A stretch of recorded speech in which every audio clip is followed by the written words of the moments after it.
ആശാവർക്കർമാരുടെ സമരം ഇടിമുക്കി അഞ്ചാമത്തെ ദിവസത്തിലേക്ക് കടന്നു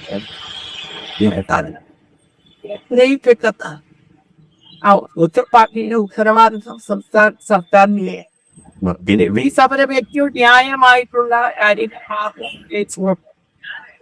ആ ജോലി ചെയ്യുന്ന ആശാവർക്കർമാർക്ക് ന്യായമായ വേതനം നൽകണമെന്നാണ് ആവശ്യപ്പെട്ട കാര്യം.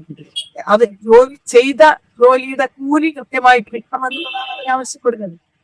ഇത്തരം ഏറ്റവും അടിസ്ഥാനപരമായിട്ടുള്ള വിവിധ പ്രശ്നങ്ങൾ ഉപയോഗിച്ചുകൊണ്ട് അതിജീവനത്തിലെ സമരം നടത്തി മുന്നോട്ട് പോകുമ്പോഴേക്കും ആ സമരത്തെ ചവിട്ടി മതിക്കാൻ ശ്രമിക്കുന്ന സർക്കാരിന്റെ നടപടിയോട് ഒരു കാരണവശാലും വിരോധിക്കാൻ കഴിയില്ല. ഈ സമരം അതിജീവനത്തിന്റെ സമരമായതുകൊണ്ട് തന്നെ കേരളത്തിലെ പൊതുസമൂഹത്തിന്റെ വലിയ പിന്തുണയും സമരത്തിന് ഒന്നാം ആലോചിച്ചിട്ടൊക്കെ ഇവരെ ഏത് രീതിയിലെല്ലാം ആക്ഷേപിക്കുന്നത്.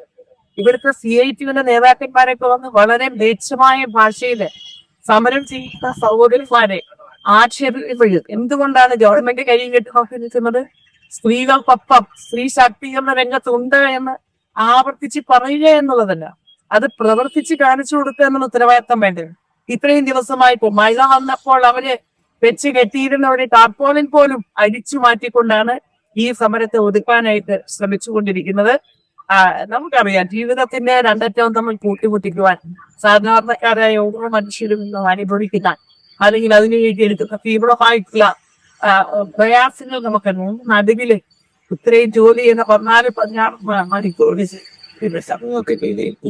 ഇവരെ സമരത്തിന് ചവിട്ടി വധിക്കുന്ന രീതി നമുക്ക് അംഗീകരിക്കാൻ പറ്റില്ല. മന്ത്രി വീണ ജോർജൊക്കെ സമരത്തെ കാണാൻ പോകുന്ന അവർക്ക് അവരുടെ പ്രയാസങ്ങൾ മനസ്സിലാക്കാൻ കഴിയാത്തത് എന്തുകൊണ്ടാണ്? രാത്രിയില് ഇവിടെ ഇരുന്ന് സമരം ചെയ്യുമ്പോൾ ഇവർക്കൊക്കെ കുത്തുമത്ത് ചെറുതാണ്. അപ്പൊ അതൊന്നും കാണാതെ മനസ്സാക്ഷി ഇല്ലാത്ത മരണപക്ഷ രാഷ്ട്രീയവുമായി മുന്നോട്ട് പോകുന്നതിന് അംഗീകരിക്കാൻ എത്രയും പെട്ടെന്ന് ചർച്ച നടത്തട്ടെ. ഒരു ചർച്ച നടത്തിയിട്ടുണ്ടോ? ചർച്ച നടത്തിയിട്ട് അവരുടെ ആവശ്യങ്ങളെ സംബന്ധിച്ച് അനുഭാവപൂർവ്വം കേൾക്കുക എന്നുള്ള ജനാധിപത്യപരമായിട്ടുള്ള ഉത്തരവാദിത്തം പോലും ഈ സർക്കാർ പേരില്ല. മുഖ്യമന്ത്രി ഇതിനകത്തേക്ക് ഇടപെടേണ്ടതാണ്. എത്രയും പെട്ടെന്ന് ഇടപെട്ട് ഈ സമരത്തിന് പരിഹാരം കാണണമെന്നുള്ളതാണ് ഒരു കോൺഗ്രസ് പ്രവർത്തക എന്നുള്ള നിലയിൽ എനിക്ക് ആവശ്യപ്പെടാൻ.